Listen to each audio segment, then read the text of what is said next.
দিনের পর দিন শত চেষ্টার পরও গর্ভধারণ হচ্ছে না। বিভিন্ন ডক্টর মেডিসিন সব কিছু শেষ করার পর গর্ভধারণ হচ্ছে না। যদি আপনি কিছু ট্রিক্স সহবাসের সময় ফলো করেন তাহলে কিন্তু আপনার দ্রুত গর্ভধারণটি হতে পারে। আপনি যদি সহবাসের সময় বিভিন্ন ধরনের ট্রিক্স ফলো করেন কিংবা কিছু নিয়মকানুন মেনে চলেন তাহলে কিন্তু গর্ভধারণটি দ্রুত হতে পারে। সেই সাথে বিশেষজ্ঞ দেখিয়ে মেডিসিন অবশ্যই খেয়ে নেবেন। মনে রাখতে হবে সহবাসের সময় কিছু পদ্ধতি যদি ব্যবহার বা অবলম্বন করেন সেই হিসাবে কিন্তু জরায়ুতে সঠিকভাবে বীর্যটি প্রবেশ করতে পারবে, যেটি আপনার দ্রুত গর্ভধারণের জন্য একটি প্রথম পদক্ষেপ। তো আসি মূল আলোচনায়। একজন নারীর প্রতি মাসে মাসিক হয়, আর মাসিক হলে একজন নারী গর্ভধারণের জন্য প্রস্তুতি নিচ্ছে বলে ধরা হয়ে থাকে। একজন নারীর মাসিক সাইকেলটি যদি 28 দিন থেকে থাকে তাহলে তার ওভুলেশন টাইম অর্থাৎ ডিম্বস্ফোটনের দিনটি হবে 14 তারিখে। যদি কেউ 30 তারিখ পর্যন্ত মাসিক হয়ে থাকে অর্থাৎ তার মাসিক সাইকেল যদি 30 দিন থেকে থাকে তাহলে তার ডিম্বস্ফোটনটি হবে 13 থেকে 18তম দিনের ভিতরে। তবে সেই সময় যদি রেগুলার সহবাস করা যায়, বিশেষজ্ঞরা বলে থাকেন একজন নারীর ডিম্বস্ফোটন ছাড়া যদি সহবাস হয়ে থাকে সেই ক্ষেত্রে কিন্তু গর্ভধারণ হবে না। তাই একজন নারীর ডিম্বস্ফোটন হয়েছে কিনা কিংবা আপনার ডিম্বস্ফোটন হয়েছে কিনা সেই বিষয়গুলো সবচেয়ে আগে চিহ্নিত করা প্রয়োজন। গর্ভধারণের জন্য দ্রুত পদক্ষেপই হচ্ছে ডিম্বস্ফোটনের দিন কিংবা ডিম্বস্ফোটন হচ্ছে কিনা সেই বিষয়গুলো খেয়াল রাখা। বাজারে বিভিন্ন ধরনের ওভুলেশন কিট কিনতে পাওয়া যায়, সেগুলো ব্যবহার করে মাসিকের 13তম দিন থেকে 18তম দিন রেগুলার ট্রাই করে দেখতে পারেন আপনার ডিম্বস্ফোটন হয়েছে কিনা, আর সেই দিন মেলামেশা করার চেষ্টা করুন। তবে মেলামেশা করার ক্ষেত্রে কিছু নিয়মকানুন রয়েছে যেগুলো আপনি মানতে হবে। শুধু ওভুলেশনের দিন মেলামেশা করলেই হবে না।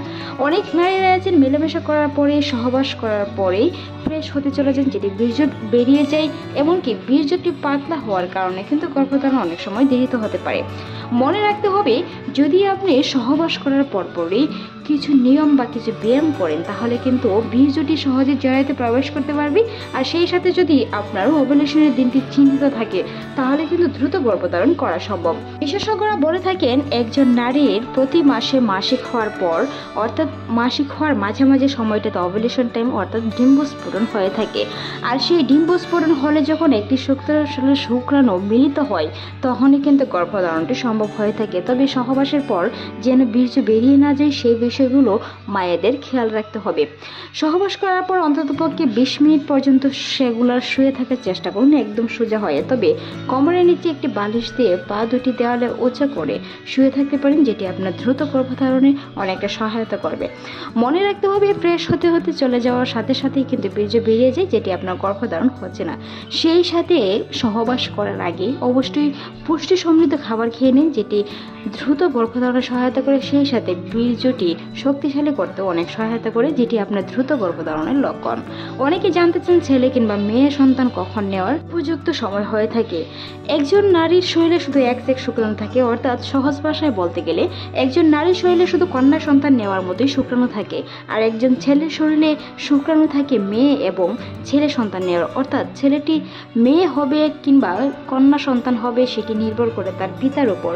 যদি তার পিতার শুক্রাণু অর্থাৎ XY শুক্রাণুটি এক সেক্সের সাথে মিলিত হয় তাহলে কিন্তু ছেলে সন্তান হবে। তাই অবশ্যই সহবাসের আগে যেন XX থেকে XY শুক্রাণুর গতিশীলতা বেশি থাকে, অর্থাৎ XY শুক্রাণুটি আপনার ডিম্বাণুকে সর্বপ্রথম নিষিদ্ধ করতে পারে। তাই খাবারের প্রথমেই বিভিন্ন ধরনের পুষ্টি সমৃদ্ধ কিংবা হালকা কুসুম গরম দুধ খেয়ে নিতে পারেন, খেজুর খেতে পারেন, ডিম সিদ্ধ খেতে পারেন, যেটি আপনার শুক্রাণু গতিশীলতা বাড়াতে সাহায্য করে। সেই সাথে যদি ছেলে সন্তান নেওয়ার ইচ্ছা থাকে তা নিয়ে আমাদের চ্যানেলে অসংখ্য ভিডিও আছে, চাইলে ভিজিট করে আসতে পারেন। তবে যদি ছেলে সন্তান নেওয়ার ইচ্ছা থাকে তাহলে ওভুলেশনের দিনে মেলামেশা করার চেষ্টা করুন, সহবাসের আগে পুষ্টি সমৃদ্ধ খাবার খাওয়ার চেষ্টা করুন, যেটি আপনার XY শুক্রাণুকে গতিশীলতা বেশি বাড়াতে সহায়তা করে, সেই সাথে শুক্রাণুকে শক্তিশীলতা করে তোলে।